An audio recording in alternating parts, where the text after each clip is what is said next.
What's up, everybody? Thank you so much for listening to Your Ex-Drinking Buddy. My name is Brennan Tassif. I'll be your host. Subscribe, rate, and review wherever you get your podcast. Check out the merch store at brennantcomedy.com/merch-store. And make sure you subscribe on YouTube as well. We'll put the shorts up there, the full video, the whole thing. Thank you so much for listening. I love it. I hope you love it. Subscribe on Patreon, too. We do bonus episodes. I do Tales from the Restaurant, where I talk about celebrities I've waited on and whether they're assholes or not, which is super fun. Also, we do a pre-show banter for my other show, Cheers from the Press Box with Joe Dorville. A lot of behind-the-scenes stuff going on over there, too. Make sure you just subscribe everywhere, just all over the place. I greatly appreciate it. And if you're not leaving the mean comments, thank you for that. Maybe leave a couple nice ones. Grab me your beer and grab me a coke. We bout to sit for an hour, bullshit and tell jokes. And please don't mix it up, cause he done sobered up. Brennan T Comedy on your social media feeds. And Brennan Tassif is your ex-drinking buddy. Brennan Tassif is your ex-drinking buddy. Brennan Tassif is your ex-drinking buddy. Brennan Tassif is your ex-drinking buddy. What is up, everybody? Welcome into another edition of Brennan Tassif is your ex-drinking buddy. I'm your host, Brennan Tassif. If you're new to the program, quick rundown on the show. I used to be everyone's favorite drinking buddy. It was my favorite thing to do, hang out with friends, get drunk, do drugs, get in all sorts of trouble, and then reminisce about those crazy stories. I am sober now, but it's still one of my favorite things to do, hang out with somebody, reminisce about the crazy old days. Most weeks I'll be joined by a guest, and this week is no exception. All the way from Connecticut, Anthony Jones. Let's go. What's up, dude? What's going on, man? Before we get too far in anything, plug everything up front. You have a show that you do monthly. I do. In, Connecticut. It's in New Haven? It's in New Haven. Dead right, Serious Comedy. Dead Serious Comedy once a month. You can find me on Instagram at Anthony Jones Comedy and my comedy production page at Dead Serious Comedy. Dead serious. Man, that's me. Is that me? We just... talked about this because before we get too far in anything, for the listeners, we met at Greenwich Village Comedy Club, and it's interesting because you're newer to comedy. You just started doing it not too long ago. 6 months ago. You had a whole life before this. I did. You were a lawyer. You have a wife. You had like a whole thing going on. And then still have the wife. You still have the wife. But it is an interesting thing because I want to get into why you got into comedy, but focusing on the Dead Serious thing for a moment. You came in and you were like, this is like the thing that I'm going to do. Like, I'm going to be serious. Like, you have jokes, obviously. You have setups and punchlines and Sure. stuff. But the way you kind of carry yourself is in a very serious manner. And I remember when I first saw it, I was like, oh, he's new. He's doing a thing. Like, sure. We all go through this. It took me 10 years to find my voice. Like, he's doing a thing. But then you kept doing it. And you're like, no, this is kind of just how I talk. This is kind of how I am in this thing. So why? How? So many questions. Yeah. So, I'll tell you how I got started. So I was not an especially funny or like... person, for most of my life. And I always tell this story because I like to see how people react to this. So I grew up a very kind of anxious kid, a lot of social anxiety, still have it. And I tried very hard to hide my social anxiety and my neuroticism, which only made it worse because now I'm wondering, are people noticing? Do people notice that? Yeah, so I've got the social anxiety and then I've got the secondary anxiety of do people notice? And then a year ago, or a little over a year ago, last summer, not this past summer, but the summer before, I went to a comedy show in New Haven headlined by Pete Davidson. Okay. And this is where I like to see how people react because you get two reactions. One is, are you serious? Like, really? Pete Davidson is the reason you got into comedy? And then you get the people who love Pete Davidson. I won't tell you which camp my wife falls in on Pete Davidson, but I do owe him a lot. So and that's the other thing too, is not to interrupt, but that's how comedy works. Like, I remember recording, and the listeners know this, when I was 12 years old, I'd record Comedy Central Presents on VHS, and I'd watch them over and over. But people like Mitch Hedberg and Greg Giraldo I thought were hilarious, but I never, clicked. And then I saw Dane Cook when he ripped his shirt off and, poured the water on him, and I was like, oh, I want to do that. Like that's so it takes like, and I only say that to relate to the fact that, like you said, Pete Davidson is, can be polarizing. Some people think he's a sketch guy. Some people don't even think he's really a comic. Some people think he's more of an entertainer versus anything. He's a great actor too. And so it is one of those things where people would be like, Pete, but I tell people Dane Cook and they're like, Dane Cook. And I was like, okay, there's a time when Dane Cook was like selling out Madison Square Garden. There was 6 shows in a row. So why don't we all back the fuck off? I remember those days. So you see Pete Davidson, and then what happens, first of all, because I like the very specific details, why a comedy show? Why did you go see stand-up? Like, stand-up is a niche thing. Tracy, my fiance, who I'm contractually obligated to mention on every episode, brings a lot of her friends to my shows, and I hear countless times, this is the first stand-up show I've ever been to. And they live in New York. Sure. So being in Connecticut, why stand-up? Well, I had always been a fan of stand-up. I had always been a Dave Chappelle fan. Okay. I was a big Larry David, Seinfeld, Curb Your Enthusiasm guy. I loved Richard Pryor, but it wasn't something I watched regularly. But I was, always a fan. I was a fan of stand-up. And look, don't get me wrong. I had a sense of humor. Yeah. But I wasn't someone you would guess might go into comedy. Yeah. So I went to the concert because I like Pete Davidson. Okay. I had to go alone because I couldn't get anybody to come with me. You were right. That story does tell you a lot about people in your life when it comes to Pete Davidson. Right. And so where is this? This was just a few years ago. So is this at like some big amphitheater or like? It's called the College Street Music Hall, and it holds maybe 500 people. So it's not a small. No, venue, it's not a small venue. Usually there are concerts there. Yeah. So I go to the concert or the stand-up show, and the opening act, the guy had autism. Okay. And he just roasted himself for having Do you remember autism. who it was? I don't remember his name. All right. But he was the opening act for Pete Davidson. And that's kind of when it clicked for me, where I said, wait a minute, I could just make fun of myself. Mm-hmm. And then I don't have to worry about other people noticing, That's where I'm kind of hazy. What do you mean it clicked for me? I can just make fun of myself, because you just said you had no intention of doing stand-up. So was there a thing in the back of your head where you're like, I kind of want to get on stage? Was there something that happened when you were a kid and you're like, oh, I like to be the center of attention? Like what? Because I'm by nature an extroverted introvert. Like if given the chance, I'd like to be by myself. People always go, yeah, but you get on stage and you do the podcast. It's like, yeah, but the podcast is one thing because it's just one-on-one. And getting on stage, I'm completely alone. Like there's people in the room, but I'm by myself. So I'm comfortable there. So for you saying it clicked, what clicked? Like why were you even thinking about, how were you even thinking about it? I was not thinking about stand-up at that point. Okay. I was just thinking in terms of my social interactions. Got it. Interactions with friends. Perfect. I could make fun of myself and this would be funny.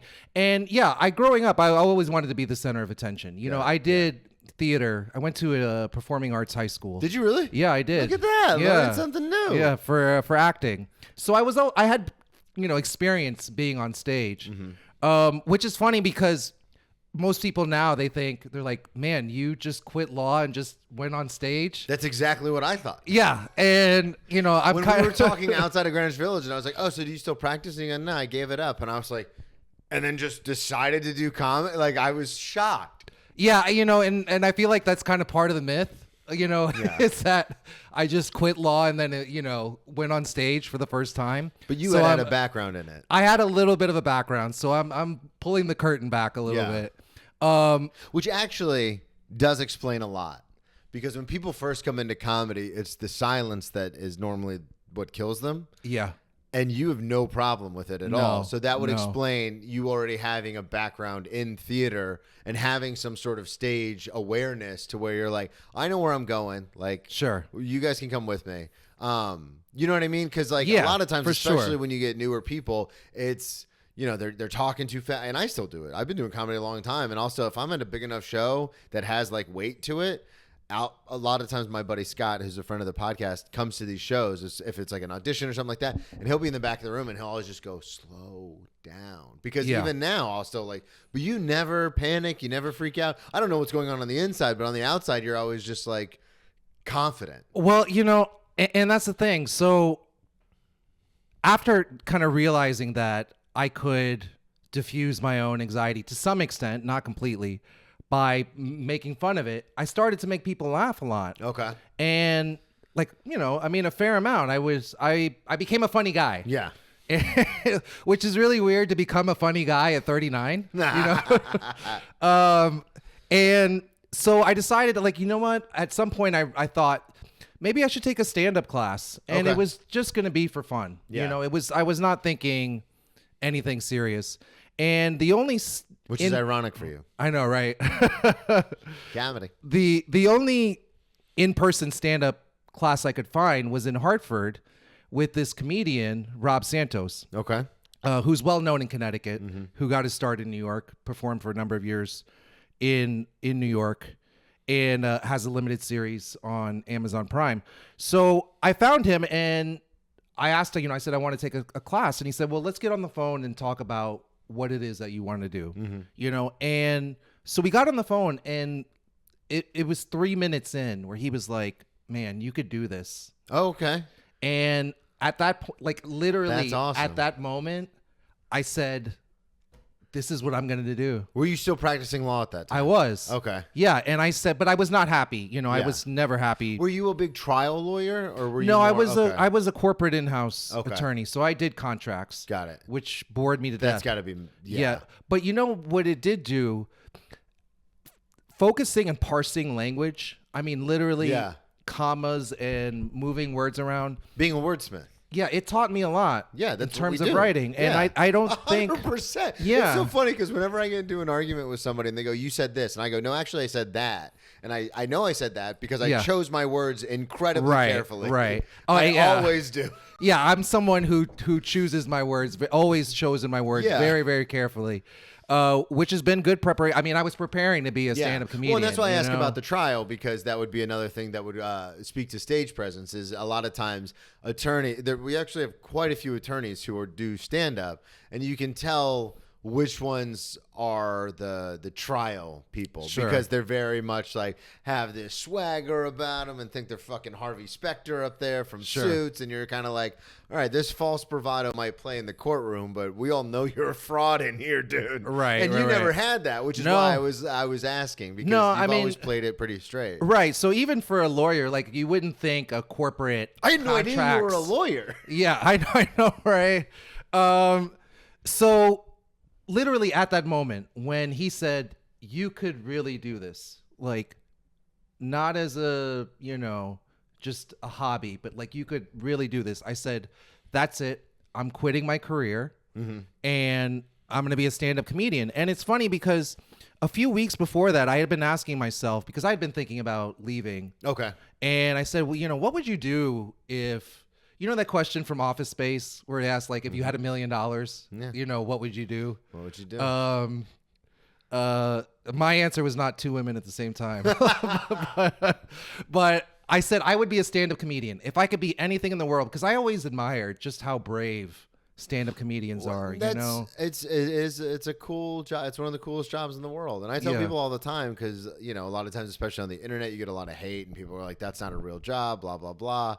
And I'm always just like, "This is why it's hard."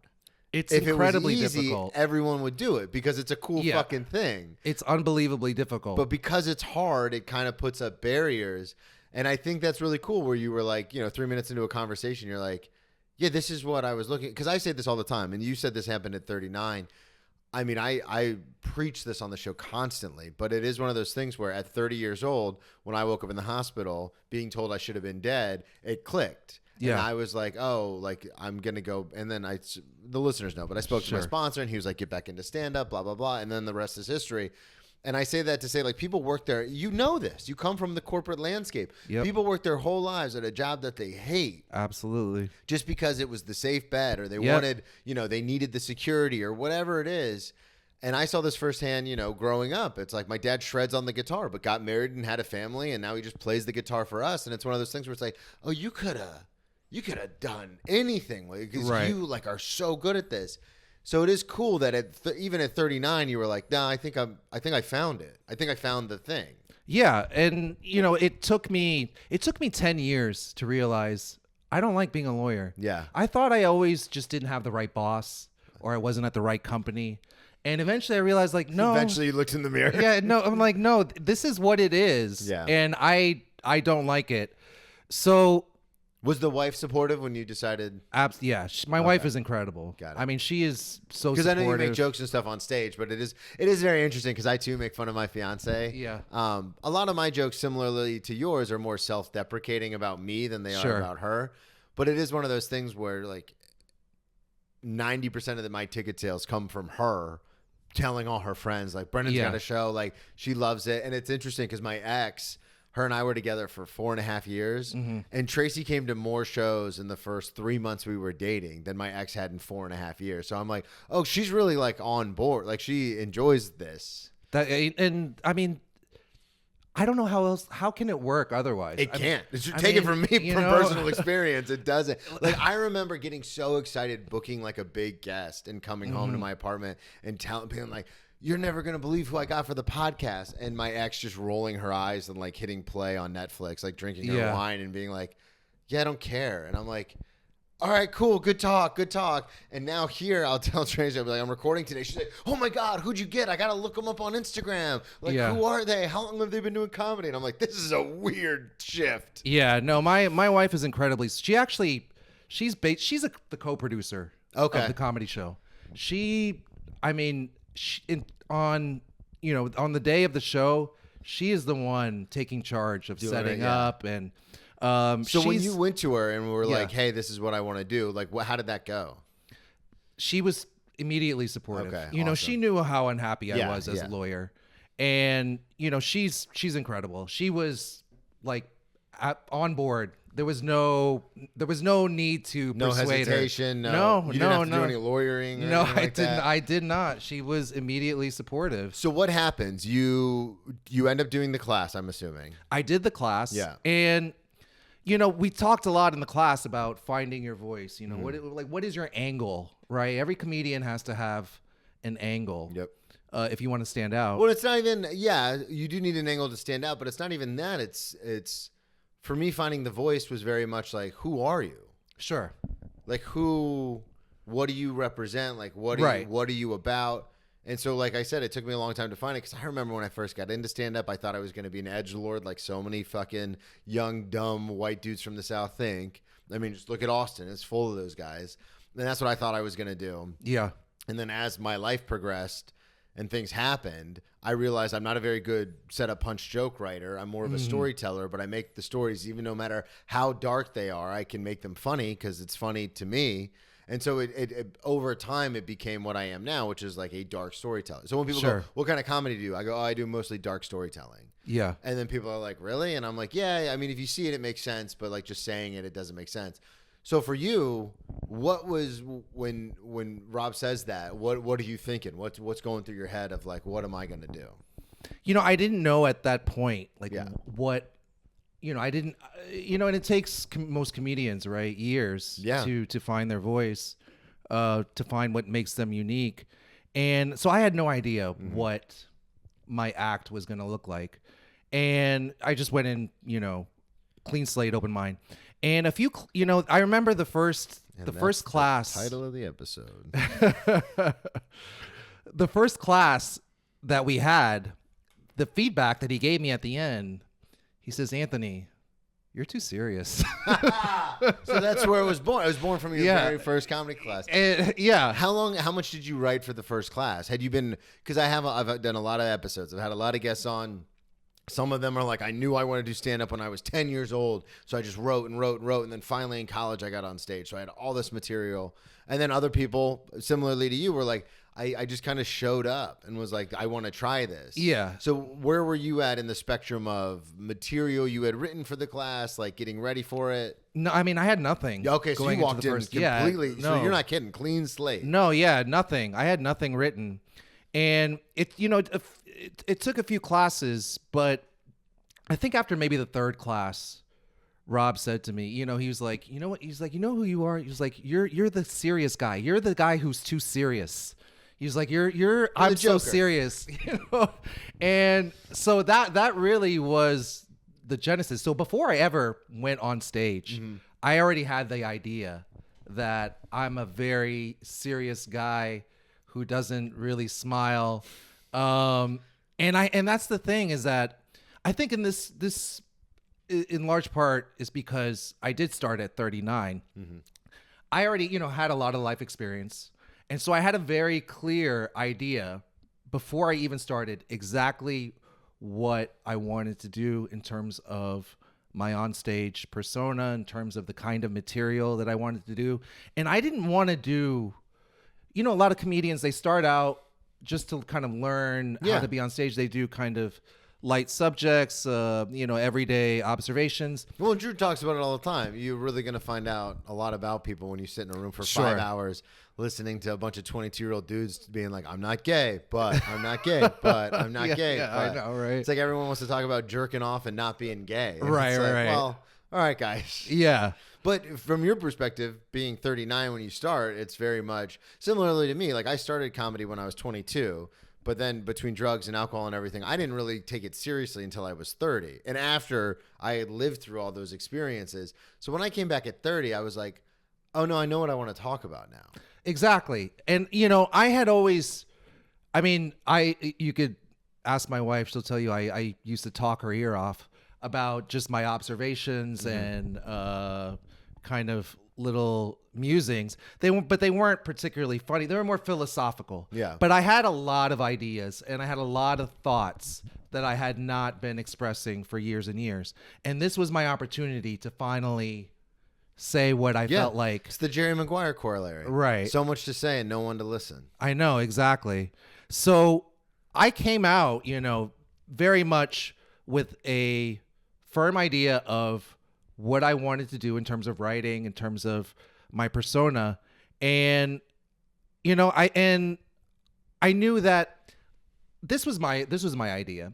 I said, if I'm going to make it, I got to put it all out there. Mm-hmm. Anything less than that, all the stuff, good, bad, ugly. And obviously I have to make it funny, but I just had no interest in doing anything other than sort of exploring the dark parts of myself, making dark jokes and observations. And I really did not, I was sort of a going for broke. It's like, I'm just going to put it all out there. Yeah, I'm going to put it all out there. Well, and I appreciate that because, so many times, and I know it from experience with this podcast, is I'll have people on and then, a couple weeks later, a couple months later, they'll be like, hey, can you take my episode down? I don't want so-and-so to hear it. Or I'm applying for a new job. And I'm like, I, of course, completely respect that. I always take the episode down. I'll set it to private, whatever I got to do. But in my head, I'm always like, no, but this is the job. Right. Like, what do you mean take it down because you have an interview? This is the job. Right. This is the thing. Right. And I get it. Like, everyone's in a different situation, so I don't judge that. But like I said, I always take it down. But in my head, to what you're talking about, I'm always very much like, no, I didn't move across. I didn't scrimp and save and move across the country to do it halfway. Right. No. Like, what? Yeah. That's an insane thought. And that was, who moves to New York for stand-up, right, gets a corporate job, and then is like, hey, I don't want to really fully invest in stand-up. I know, right? It's like, go back to Ohio. Well, and I had this idea from the very beginning that anything less than all in was not going to give me a chance. Yeah. You know what I mean? 100%. And so there was no thought in my mind about really censoring myself in any way or holding back. Yeah. Because I just felt like it's so difficult to make it in stand-up. Yeah. And then you put on top of that kind of holding back or censoring yourself. I don't think that's going to work. Yeah, and it is. I mean, it's a. I heard this on a podcast not too long ago, but it's a very true statement. Whereas every reel that we post, every short that we post, we're basically doing a lottery scratcher because there's so much noise now. There's so much saturation in the market where everything that you post is just a scratcher, and you're hoping to win the lottery. And I was talking to a buddy of mine about that line that I heard, and he goes, yeah, but the chances go way up if you stick to what you know and what you want to do, and you're just consistent with that. They're like, yeah, you're not going to win the lottery if you buy like one scratcher a month or one lottery ticket a month. But if you buy 2 or 3 lottery tickets every single day and you try them from 2 or 3 different stores every single day and just keep pushing, eventually you will win the lottery. Which, to your point about it being hard, that can be very depressing. You run a show. You know how it is. Yeah. You don't sell enough tickets, or you get on stage and you don't do as well as you thought, or like somebody bails at the last second. You're like, the fuck is going on? Yeah. So it can be incredibly difficult, but to your point, it's the consistency. It's the showing up every day, putting it all out there, and like being like, okay, I worked as hard as I could today, and I didn't get, it's a Kevin Hart quote, and I didn't get anything from that. But I'm going to go just as hard, if not harder, tomorrow and see what happens. Which to you, having the work ethic of being a lawyer and going through that amount of schooling and stuff, seems like it would be relatively within your wheelhouse to be like, no, this is just the job. This is just what I do now. Yeah. I mean, I'm the kind of person, and I think this is part of having, an addictive personality is that I do anything I do, I either go all in or I'm not going to do it. Yeah, 100%. Which actually has prevented me from doing a lot of things because I just, I can't do something halfway, and so I really knew from the start, like, I'm going all in on this. I'm going to tackle this with everything I have. And that way, at the end of the day, if I don't make it, then at least I know that I did it. I did everything I could. Because that's the other thing, too, is about the regrets and the resentments is if you went into it halfway, and I can speak for myself because that's what I did at the beginning, if you're half in, half out, you're always going to be like, oh, well, I could have made it if I did. Sure. So you might as well have not even tried. Right. Because you're going to have the same exact excuse. Well, I could have done that if I tried it, or I could have made it if I tried harder. It's like, well, then why don't you just go all the way in to begin with, and then figure it out later? Yeah. I did want to ask you real quick, when you decided to leave law, can you just briefly take us through?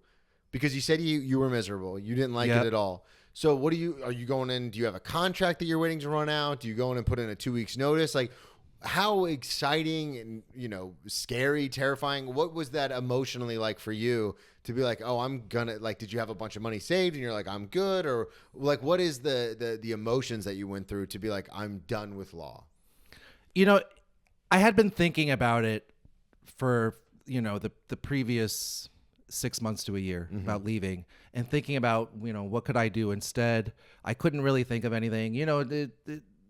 As a lawyer, you kind of get, they call them golden handcuffs, where you get trapped by the prestige, the money, doing anything else in a corporate context. You don't get the same respect. Well, that's the other thing too with law. It's so hyper specific. Yeah. So it's not like you could feasibly, because you passed the bar and you have, you're a member of the bar, I should say, and you went to law school and you have your, Juris Doctorate. So you could hypothetically be like, I'm going to leave here and do a different kind of law.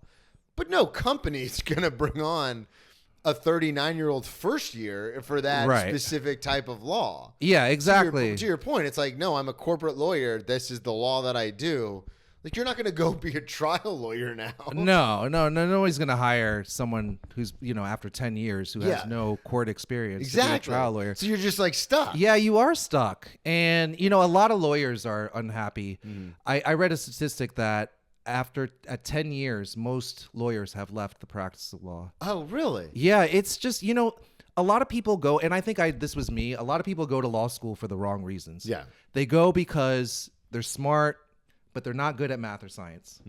And thank you. That is also why I took the LSAT. What are your options? Yeah. If you're smart, but you're not good at math or science, you majored in liberal arts, you don't have a lot of options. Yeah, it is one of those things where it's there's the analytical brain versus the logical brain. Right. Which I try to explain to people. Like, I'm bad with math. I'm decent with math, but I'm not as good. Like, my brother is like a fucking genius. He makes me look like an idiot child. But it is one of those things where, like, structurally, I can look at something and, like, I'm smart enough to be like, oh, I can figure out how to put this together or break it down. My older brother used to always say, if you need directions putting something together, you shouldn't be putting it together at all. So, like, I grew up with that mentality of, like, if you just stare at something, I can, like, take it apart, put it back together, that kind of stuff. And so I always was like, oh, but I was bad with numbers, math, and science. Yeah. But I was like, I know I'm a smart person. And so it's funny because the LSAT has nothing to do. so much with an analytical brain. It's more of like like you read a passage and it's like, what does this tell you? And I know you know this, but for the listeners, it's all based on rationality, logic, Right. Like logic. Yeah. And so it is an interesting, I love how you put that, where it's like, I know I'm smart, I'm just not as smart with these two other areas. So I crush with politics. I play politics. I've been playing politics since my parents got divorced. Like, I am great with politics. I'm good with like diffusing situations. You know, we see it all the time in the comedy world. You know, these two people are fighting. We got to tiptoe around it, say the right thing to the right people kind of thing. I never will talk shit about another comic if I don't know people in the room, because I don't know who they know. Right. And like, so we naturally are good at those kinds of things. So to your point, it's like, yeah, but you fucking bombed the math section of the SAT, and you're like, right. I guess I'm going to law school then. Yeah, and you know what's funny is that I remember the first week of law school, I met more than a handful of people who said they did not want to practice law. Yeah. Yeah. And they're like, no, I'm going to law school so that, I can become a professor, or I'm going to law school because I want to start a business. And I just, it's a versatile degree. I want to be a sports agent. Yeah. It's a versatile degree. It's very much like there's so many managers and agents and all sorts of people, executive producers and stuff, all have their Juris Doctorate, are all lawyers, are all esquires. And you're kind of like, yeah, but you didn't do politicians. That's a big one. Yeah. So you realize, okay, I'm smart enough I want to pursue higher education. So you decided, because you said you got in, a lot of people get into the law for the wrong reasons. Was it just because you knew you were smart enough to be a lawyer, or was there something else? Growing up, I was really good at writing, Mm-hmm. and I knew how to argue. Yeah. So people always told me you should be, you should go to law school. You should be a lawyer, and I liked politics too. Mm-hmm. And so I had an idea growing up, sort of, that maybe I want to be a lawyer. And after college, or my senior year of college, where did you go to college? Tulane. Okay. Yeah, Green Wave. Let's go. Yeah. Green Wave. God, that must have been fun. New Orleans. Oh man. So you go to college, and then. I'm sorry, I interrupted. I just want to know where you went. Yeah, no worries. So then you get done with Tulane, or your senior year of Tulane, and then take us through it. What happened?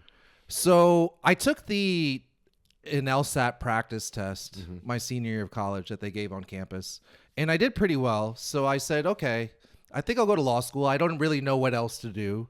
I took 2 years off, and that's dangerous in New Orleans. Well, no, I took 2 years off in Miami, which is not Equally that. as Yeah, I dangerous. know. I was gonna say it's not like that's that much safer. So, because my mom had moved to Florida, to Miami, Gang. after Hurricane Katrina, and so after college, I moved there. I moved back home with her, and I worked as a server in a restaurant, in a steakhouse. Let's go. Yeah, servers representing. So what did you major in at Tulane? Political science, and I was an English minor. Shout out. Yeah.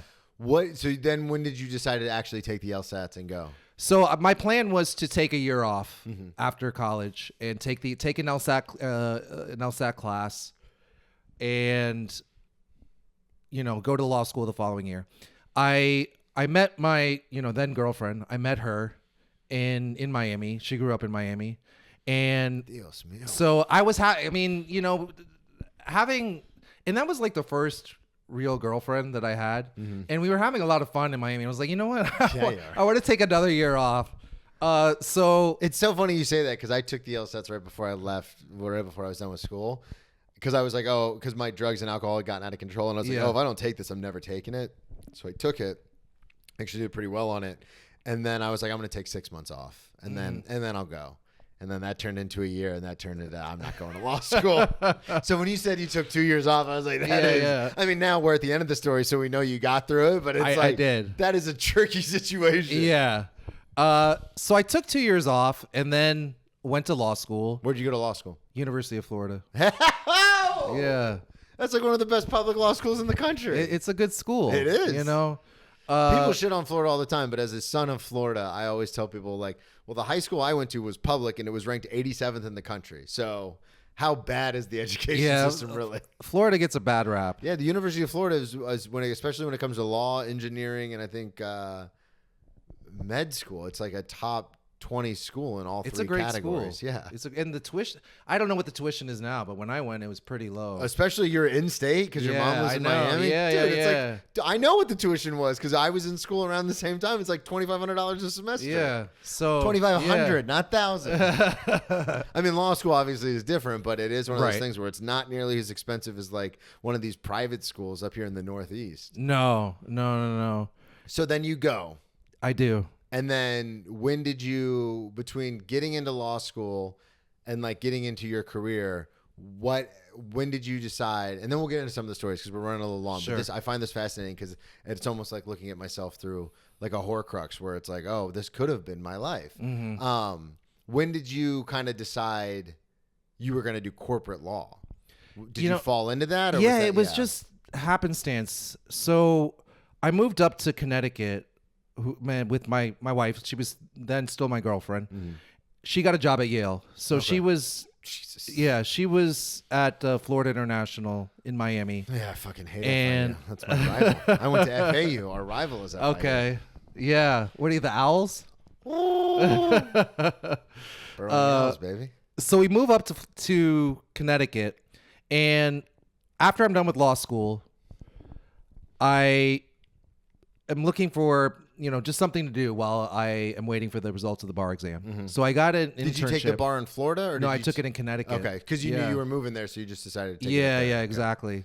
And I was just looking for something, some internship while I was waiting for the because you take the bar exam in, I think it's July, and you don't get the results till November or October. And I found an internship with an NGO that does international development. It was 2 days a week in their legal department. So Okay. just doing contracts, HR. And after I got the results of the bar exam, one of the attorneys left. So they had an opening. And they You just decided kinda to filled the opening. so they hired me that way. And Damn. so that was just completely I mean, it is one of those things where people are like, it's not about what you know, it's about who you know, and you got a good job, and it was kind of a thing. But it is one of those things where it's like you didn't even have a fucking choice no. because you kind of, like you said, you kind of just plinkoed, like fell into everything, Right. And that's got to be frustrating to be like, at the time I'm sure it seems great, like, oh wow, everything's Yeah. working out, but now looking Right. back on it, it's kind of like I never even had a fucking say in Yeah, what I was no, gonna I- do with the rest of my life. I know it was no strategic choice. It just happened that way. God. Yeah. So that's how and I got started doing contracts and HR. And once you get the first job, that's what your experience is. Yes, So that's what and your that's next what you job. build- yeah, and so yeah. the first job really determines. God, so know? you were just in it. like From Jump Street, you were just, I Yeah. guess I'm doing contracts. yeah. The show Suits comes out and everybody's watching. You're like, that's not my experience. No. So yeah, so that's how I got into corporate law. God, that's bananas. And I'm so not suited, even like within law, I was not suited for a corporate Yeah. law Well, you said it was position. miserable. It was boring. Yeah. It's got to be mind numbing to just look over contracts. all day. Yeah, and going back and forth over who's going to provide the insurance. Yeah. It's just, and I never, I only realized after like 10 years that you're supposed to pretend, like put on this facade that you want to be there. Yeah. And I never did that. Like I'm not good at hiding how I feel. 100%. Which is kind of ironic, right? Because like I have this like deadpan That's what I was kind of gonna thing. say, Like but the idea that like I can't hide how I feel, and yet like in a lot of ways You're I'm not, miserable, and it's very reflective on your face. Right. I wanted to ask you because we got to get into some of the stories. Sure. When did you? Because you were raised in New Orleans I was. or Louisiana. How New close were Orleans, you? yeah. You were in New Orleans. Yep. Okay. So a couple of questions I always ask, standard questions on the show. When was the first time that you actually like drank? I was 14, 14. It's a very common answer, actually. freshman in high school. Was it okay? So this leads into the next question. In high school, because that's when you first started drinking. Were you Did you go to a big high school? Medium size. Okay, so were you like a really popular kid? Did you have a lot of friends? Were you going to house parties and stuff? No, I was not a popular kid at all. So when did you first? How did you end up first getting drunk at 14? Because I did, even though I was not a popular kid. I mean, I wasn't like a loner or anything. Yeah. So I had friends, and I had a friend, sort of friend who threw a house party. Got at it. 14. So you did go to a party. Yeah, his mom was there, by the way. Of course. Are you kidding me? I got a whole bit about having the cool mom. Yeah. And they had it, and this is the interesting thing.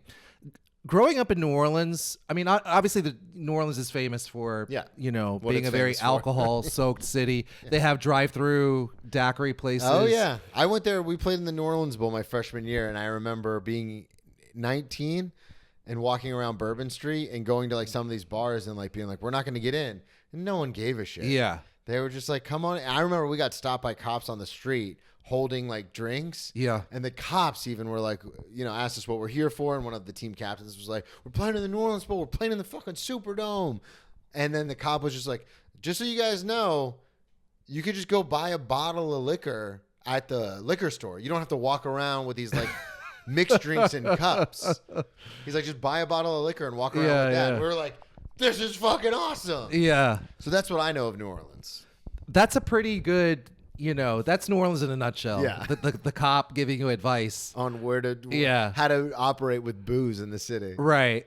So, drinking alcohol in high school was really normalized. In fact, when I got to high school, I was shocked to find out that a lot of the kids had been already started drinking in 7th or 8th grade, had keg parties. Oh, really? Yeah, keg parties in 8th grade. That's nuts. A 13-year-old having a keg party? I know. So I was actually a little bit late to the party. All things considered, absolutely. Right. So I was at a house party, and I remember thinking to myself, okay, I was like, okay, you're gonna drink, but you're not gonna get drunk. Okay. I thought. Did you have a conception of what? I mean, obviously being in New Orleans, I'm sure you Yeah. had a conception of that. Yeah, yeah. I didn't want to be sloppy. Because I've had a lot of people on this show, and the reason I ask that is because when they're 14, 15 and drinking for the first time, it's just always they get hammered. Because they don't have any conception of like, oh, I'll have a couple and then chill out. It's always like, no, me and my friends were drinking, so we did 12 shots and then I had to get my stomach pumped. It seems like that happens more often than not in my experience with this show. But you, growing up in New Orleans, had kind of an idea of like, I'll have a couple. Yeah, that was my plan. I'll have a few. I'll have. I'm gonna be cool. I'll have a couple. Yeah, a couple. I'm not gonna get drunk. Of course, I get drunk. Of course. And but not like completely wasted. I didn't get completely wasted. I think I had, I don't know, it was like 3 or 4 of the like really big like Coors Light. There you go. But it was Silver bullets taking you down, man. And so I got drunk, but nothing bad happened the first time, and I don't even think I was hungover. Like I think when I was like 14, when I drank, I would never get hungover. See, people tell me that all the time. Or like, man, in my 20s, I never got hungover. I've always gotten hangovers. Yeah. Even as a raging alcoholic who drank excessive amounts, I would still be hungover all the time. Which is why I kept drinking so much, because I was like, the only way to get rid of this hangover is to fucking get drunk again. Yeah. So for you, through high school, because you started 14, so that's your freshman year, through high school, are you going to like a lot of house parties? Is this becoming a regular thing? Not a regular thing, but Enough. yeah, I mean, I think 5 or 6 times, throughout the year. So Okay. not even every month. But I did when I was 16. That's when I started going to bars. Okay. Because at the time in New Orleans, I think it's changed, but they really did not card at all. That was They my did not experience give when a I shit. went. I was 19 and I was freaking out, and the bars were just like, come on in. Yeah, I mean, 16 years old going to bars. Well, I mean, yeah. I'm sure you had, your facial hair and everything like that. Were you one of these young kids that looked older? Not enough. Maybe I looked 18, Not but I enough. did not look Not 21. enough. Yeah. No, they just didn't care. I remember I had a friend.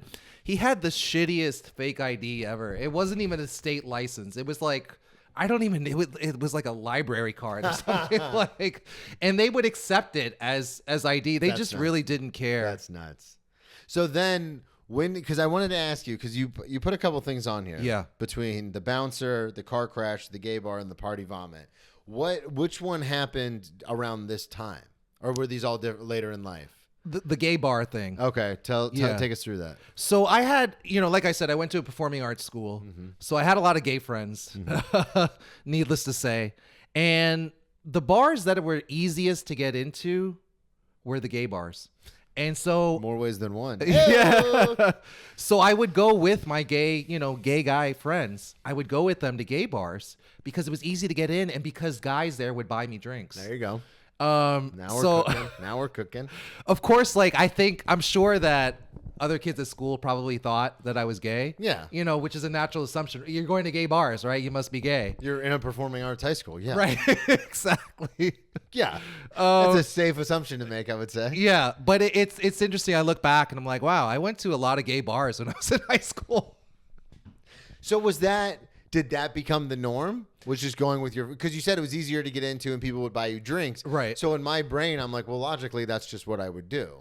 It wasn't the only thing I would do. So I would go to other bars. Yeah. Because I had a lot of straight friends too. And we would go to bars and, play pool. So I did both. But I was going to a lot of bars in high school. Okay. Yeah. So when you get to Tulane, because you obviously stay in state, Tulane's right there near New Orleans.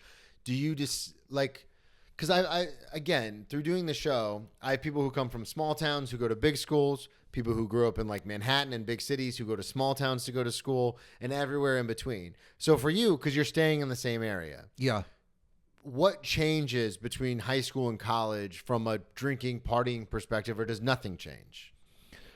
I definitely was partying more in college. Although I'll say this, me and my friends did not go out as much as probably other kids in college did at Tulane. Yeah. Because my friends were big potheads. Okay. So their idea of a fun night was hanging out, playing Xbox. 8 dudes, smoking weed together, which is not good if you're trying to like hook up with girls, right? Like, were you more a drinker or a pothead for you personally?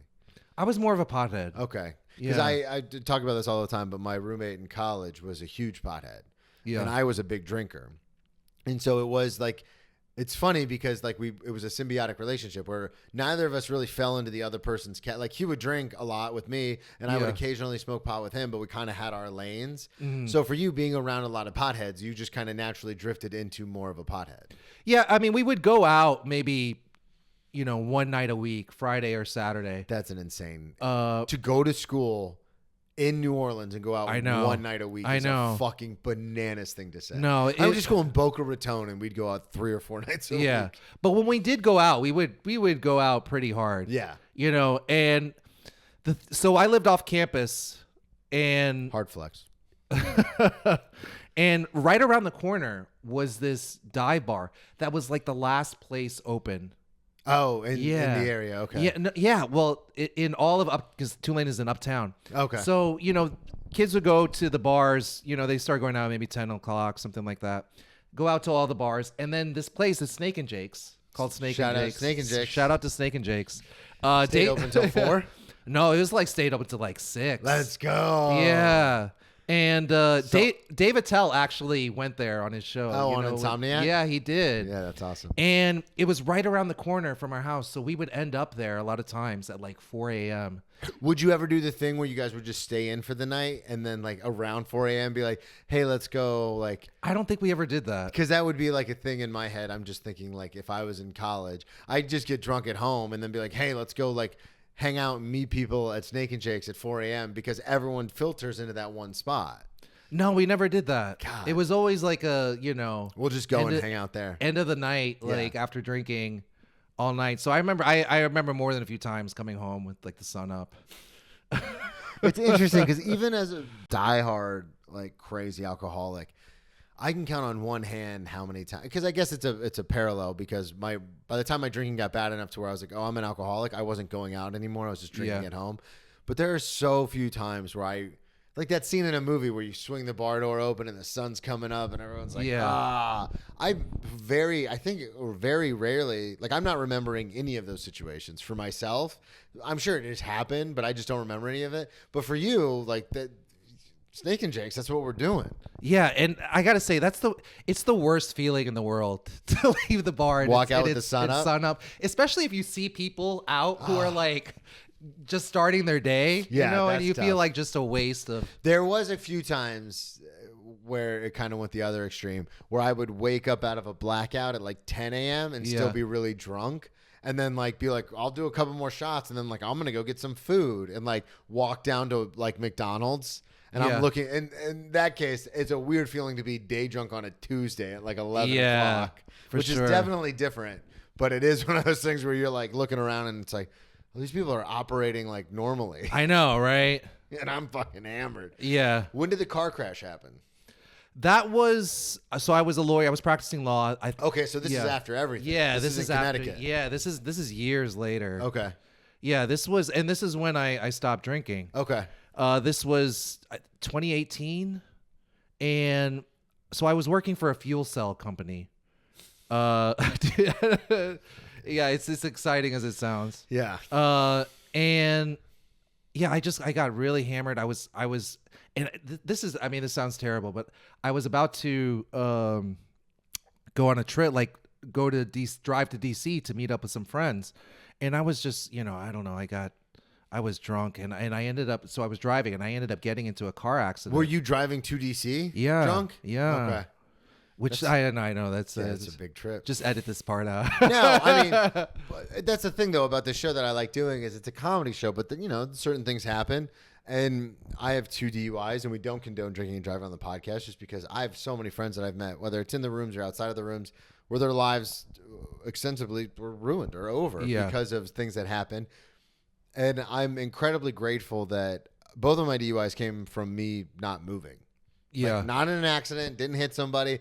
One, I was in a parking lot. The other, I was stopped at a red light. That's how I got both of my DUIs, which is good in the sense that nobody was hurt.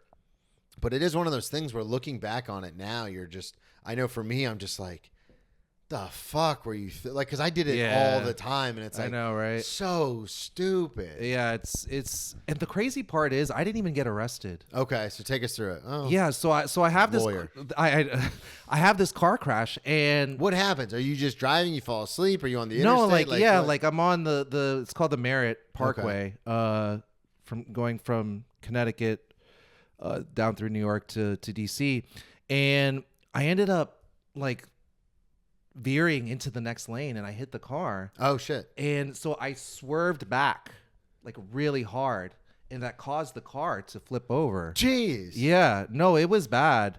And what luckily, time is this?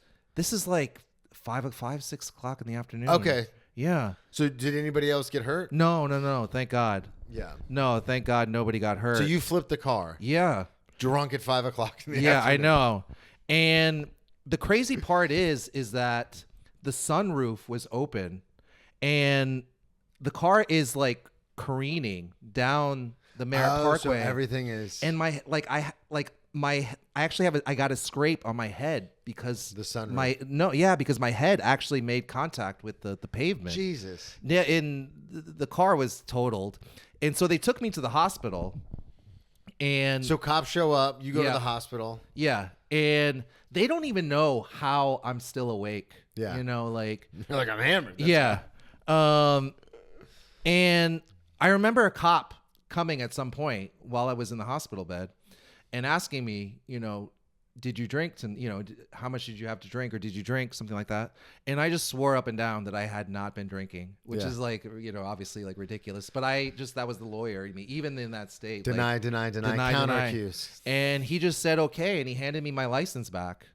And so he left, and I hired a lawyer after that. Yeah. Because I was waiting for charges to come down. Yeah. They obviously took your blood while you were in the hospital. Yeah, something exactly. Like that. Yeah.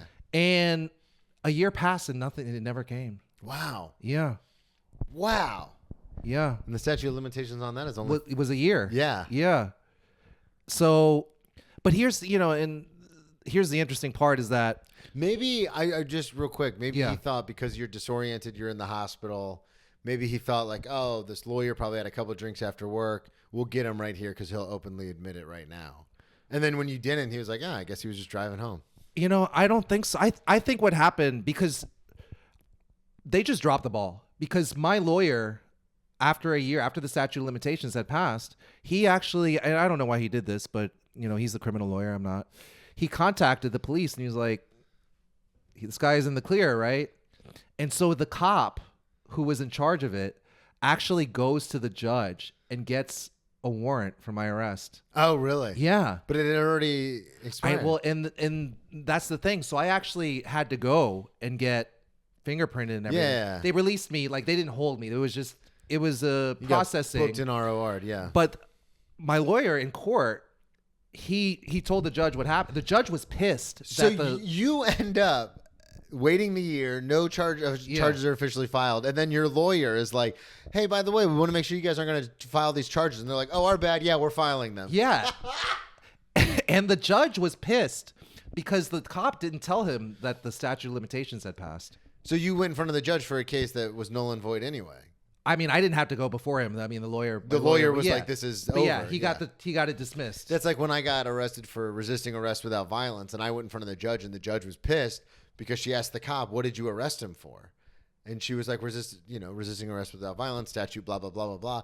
And the judge looks right at the cop and goes, "He can't resist arrest unless he's being arrested for something. So what did you arrest him for?" And she was like, "That's it. That's the only charge." And she was like, the judge went off. "You're wasting the court's time, blah, blah, blah, case dismissed." And the judges get pissed when cops drop the ball. Yeah. Because it literally wastes time. I know. It was a complete waste of time. So you end up, so they knew enough to bring, so they had enough to bring charges against you. They just waited too long to do it. Yeah, they just dropped Wow, the so ball. it literally just slipped through the cracks. Yeah. Wow. I know. Wow. I That's insane. I know, right? As someone with two of them, that doesn't happen very often. I know.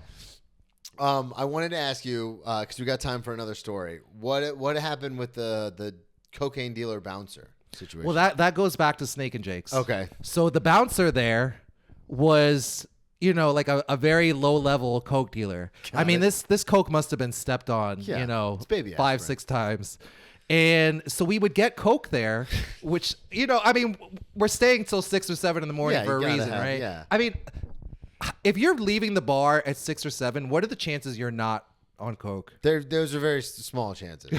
Because I've done a lot of cocaine in my life, and I always loved it because I was like, "No, you guys don't understand. You just do this up your nostrils, and then you can hang out and drink forever." Yeah. And everyone was just like, "Yeah, Brendan, that's what it's for." But in my brain, it's like the first time I took Adderall and I was in the computer lab, like writing a paper, and I was turning to everybody being like, "Have you guys heard of Adderall? This is awesome. Like, I can finish this paper in a night." And people are like, "Yeah, that's what it's for, dude." Yeah. So you're doing cocaine. Yes. You at and Snake and Jake's. Is this the same group of friends that you were living with around the corner? Okay. Yeah. So Not a girl to be seen. no, not a girl to be seen. Just with your boys. Just with my boys, real sausage fest.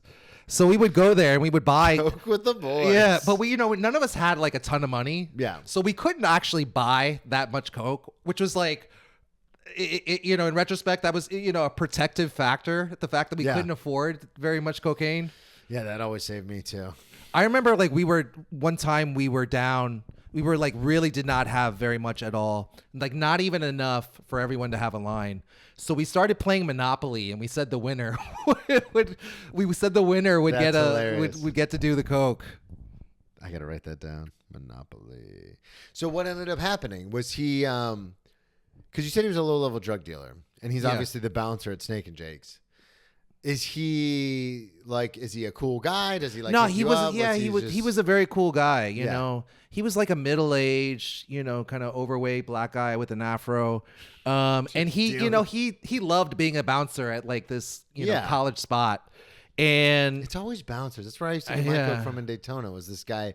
His name was Train because he was as big as a train. Yeah. and his nickname was just Train, and he was always the guy who had it. we called this guy the Fat Man. The Fat Man.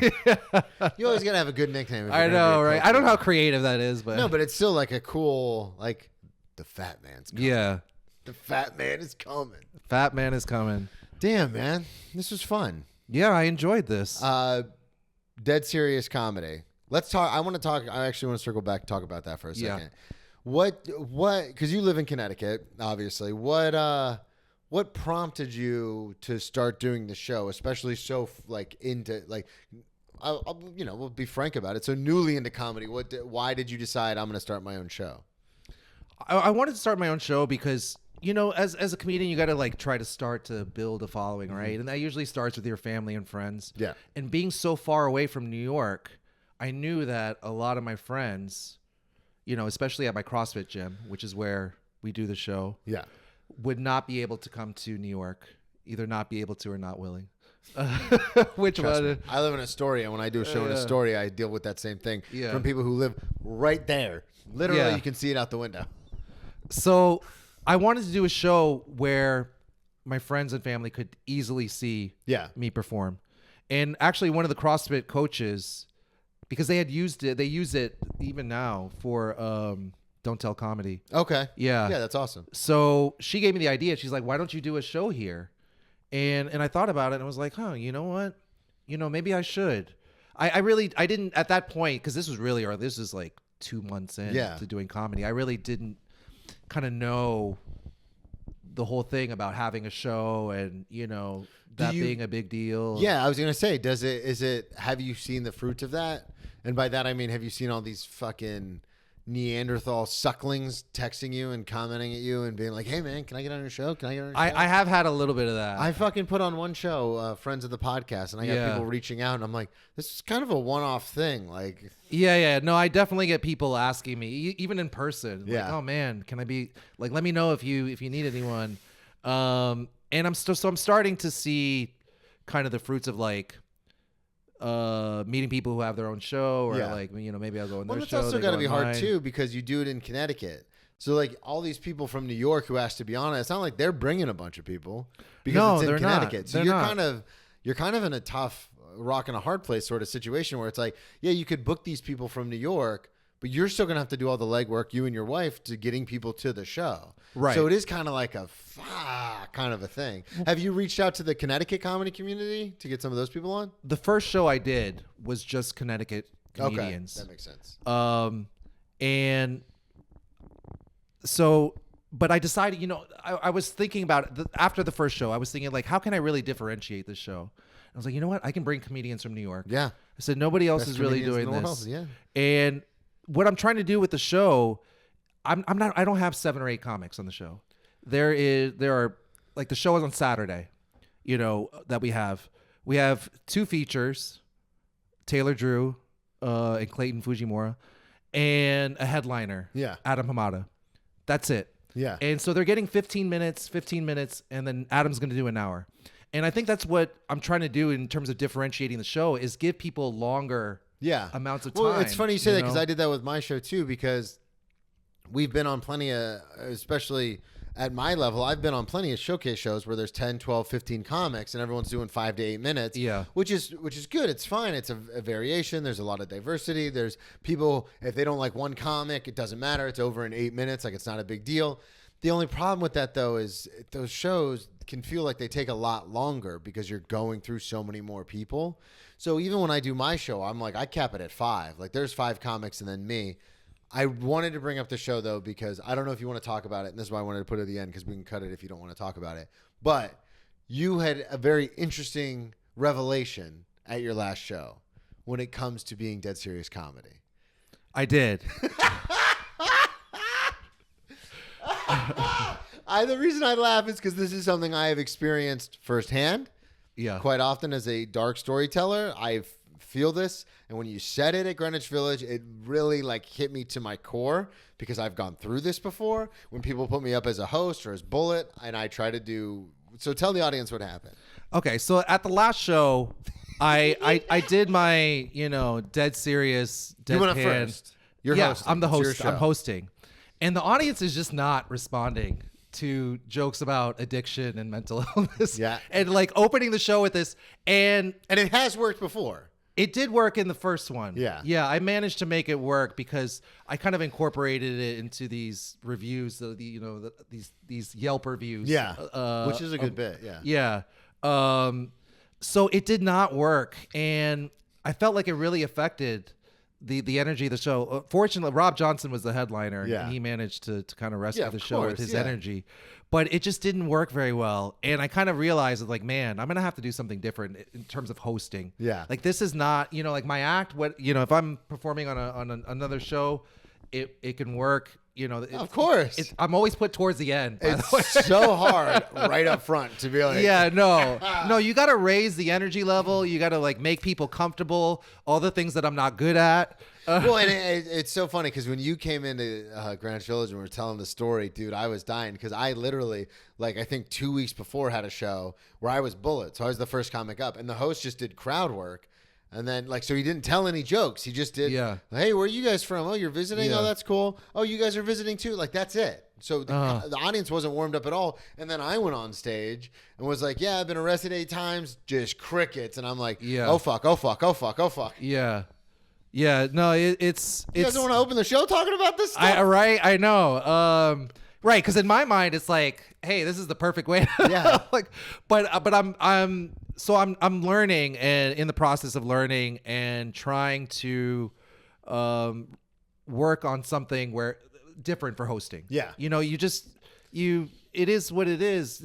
I have a couple of 5-minute sets where they're very light, they're fun, they're very energetic. Those are like my host sets. Yeah. Because I've had it when I first moved to New York. I had people be like, "Hey man, you had a really funny bit about the movie lines, but you did that at the end. You open talking about addiction and your ex and this and that." They're like, why don't you do that movie stuff first? Why don't you get everybody kind of warmed up? And I still won't do that because I close with that bit. But if, again, to your point, if I'm hosting or if I'm up really early, now I kind of move stuff around to where I'm like, all right, let's do the funny, fun, hey, how you doing kind of stuff up front. Right. Because hosting is a completely different animal. It is. And it's interesting that there are people who are very good at it and naturally gifted at it because they are like high energy kind of people. Yeah. And then there's people like us where it's very much like, actually, can I go at the end? Yeah. I would prefer, I don't have to be the headliner, but can I go right before the headliner? Right. Further to the back is better for me. Yeah. Dude, this was fun, man. Yeah, this is a blast. Plug everything one more time. Social media, the show, everything like that. You can find me on Instagram at Anthony Jones Comedy. You can find my comedy production page on Instagram at Dead Serious Comedy. And I produce Dead Serious Comedy in New Haven, Connecticut. Next show is Saturday, October 25th, 7 p.m., 522 State Street, New Haven. Boom. Thank you, everybody, so much for listening. At Brennan T. Comedy on all social media. BrennanTComedy.com is the website. I'm coming out to L.A. in November. Not doing a show. I'm coming out to see Matt Fulcher on special taping. So check that out at the Comedy Magic Club in Hermosa Beach. And we will talk to y'all next week.